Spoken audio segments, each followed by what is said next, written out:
Sir आपका नाम? मेरा नाम भाई हनुमत सिंह है। वैसे पिलानी के नाम से मशहूर हूँ मैं, कोड नाम पिलानी से। और रामगढ़ मेरा गांव है।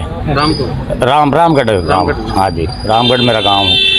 और मैं आपकी प्रेस का माध्यम से एक बात कहना चाहूँ। पहले तो मैं अपील करूँ रेवाड़ी की जनता से। हाँ जी। आपकी प्रेस के माध्यम से रेवाड़ी की जनता से अपील करता हूँ कि भैया हमने तो आपकी प्यास बुझाने के लिए 10 एकड़ जमीन दे दी। बिल्कुल। तो कम से कम इस आंदोलन की मुहिम में तो हमारे साथ जुड़ो आप। बिल्कुल जुड़ना। और मैं 10 एमएलए जो यहाँ के 10 एमएलए उनसे निवेदन करता हूँ कि भाई हमने क्या बुरा कर दियो, तो आपकी वोट देख के आपकी सरकार बना के आप हमारी बात नहीं उठा सको। अरे एक रामपुरा हाउस हमारी वार्ड को दबा रहा है, तो कम से कम आप 10 एमएलए हो, आप तो जाके मुख्यमंत्री के नॉलेज में डाल सको हमारी बात। अगर वे डाल नहीं रहा तो इसका मतलब तो ये वो भी हमारे साथ वादा खिलाफी कर रहे हैं। भाई सबसे बड़ी बात मैं ये कहता हूँ कि लक्ष्मण सिंह विधायक है रेवाड़ी से। अगर लक्ष्मण सिंह ने ये कह देता हमको कि भाई बेशक जिताओ या मत जिताओ, मैं रामपुरा हाउस का ऊपर के नहीं जाऊंगा, अब तो हाथ उठाओ इस ऊपर ने। अब भाई ये मेरे काबू से बाहर है, चलो आपके काबू से बाहर है। आप जाके एक दफा मुख्यमंत्री से उनके जी मेरे हल्के में ये क्या करवा रहे हो, हमारी बात तो रख सकते हैं वो मुख्यमंत्री के पास, या हमें समय दिलाओ। आप नहीं कह सकते तो मुख्यमंत्री के पास हमें समय दिलाओ, हम जाके अपनी बात खुद कर लेंगे। बस जिस रास्ते से अमन जान है, मुख्यमंत्री से हम रास्ता नहीं ले सकते हैं, समय नहीं ले सकते हैं, तो आप तो रेवाड़ी के प्रतिनिधि होने के नाते आप तो हमारी बात बोलवा सकते हो।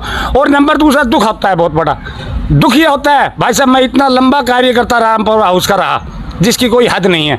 मेरे गाँव के किसी बंदे से पूछ लो, मेरा स्पेशल एजेंट उनका रहता था, मैं स्पेशल एजेंट, भाई मेरा नाम ऊपर रहता था।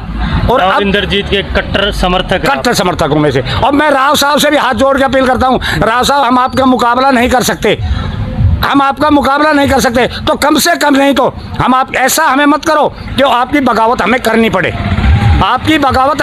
पड़े, तो कम से कम आप अपना फर्ज निभाइए, हम अपना फर्ज निभा रहे हैं।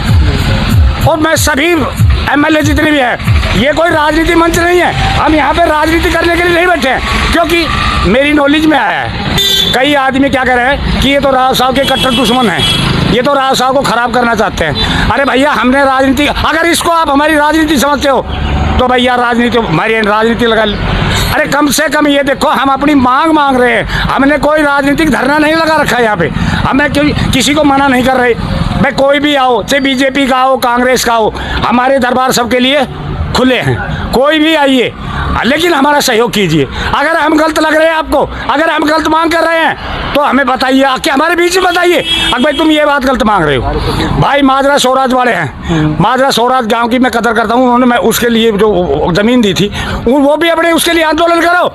हम वादा करते हैं वहाँ के सरपंच से, वहाँ के प्रतिनिधि से, भाइयों आपके साथ जुटेंगे, हम आपके साथ जुटेंगे आपका कार्य करवाने में। और सबसे बड़ा ये मैं सरकारी अस्पताल बनवाने की मांग को लेकर, जो एम्स कमेटी है ना, हम 6 तारीख को उनके प्रदर्शन में जाएंगे, 6 तारीख को उनका प्रदर्शन है, तो उन्होंने हमें बहुत सहयोग किया है, उन्होंने हमें इतना ज़्यादा सहयोग किया क्योंकि हम तो इस रास्ते से अनजान थे, उन्होंने हमें चलना सिखाया, हमने आंदोलन किया, उन्होंने चलना सिखाया, उनके आभारी है सदा। और जो हमें जितने भी संगठनों ने आके सहयोग दिया है, उन सभी संगठनों का हम हार्दिक धन्यवाद, उनका सभी आभारी करते हैं। और मैं तो आपके प्रेस के माध्यम से एक दफ़ा आखिरी में फिर रेवाड़ी की जनता से अपील करता हूं कि यार हमने आपको पाने के लिए ज़मीन दी है, तो कम से कम आप आके हमारा सहयोग करो। और 13 तारीख को मैं रेवाड़ी की समस्त जनता से अपील करता हूं, भाई आके हम जो डीसी ऑफिस में जाएंगे तो उसमें हमारा पूरा साथ दे।